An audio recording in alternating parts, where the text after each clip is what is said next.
What is up, everybody? Welcome back to the 40K Cafe and another episode of Primarch Therapy, where I pick Primarchs that I want to sit down and have a therapy session or a yap session with.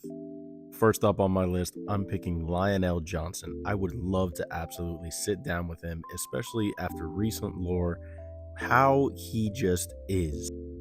After his long nap, he is a different person. He's more mature, he's being more open, he's being more emotional, which is something that we've never really seen from the line. As we know, the Dark Angels are very secretive, and that goes for their Primarch as well.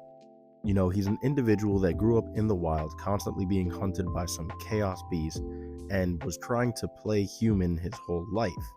But now it seems as though he is trying to be human. And I really do want to highlight the difference in that he is trying to really connect with those around him, which is something new and different for him. And I really want to know how that's going for him. Next up on the list, Lorgar Aurelian. Believe it or not, I do want to sit down and talk with him.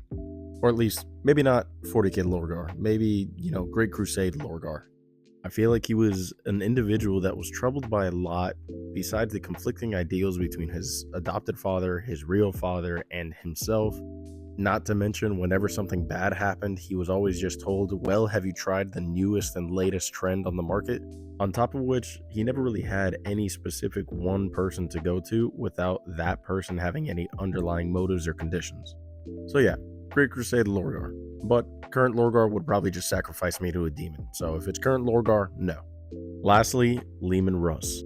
He wouldn't be my first person to talk to, but I would definitely want to sit down and talk with him.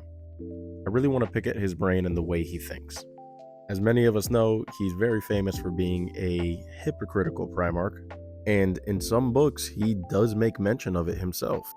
Even in one book, he makes notes of it, that he tries to live this life of being two people at once, being this feral savage beast while also this elegant royal king.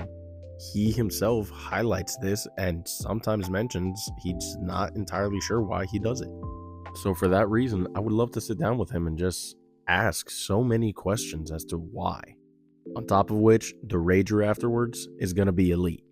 So, another episode of Primarch Therapy in the books. Drop a comment if there's any other Primarchs or any other events that you want me to cover. And as always, remember to follow for more.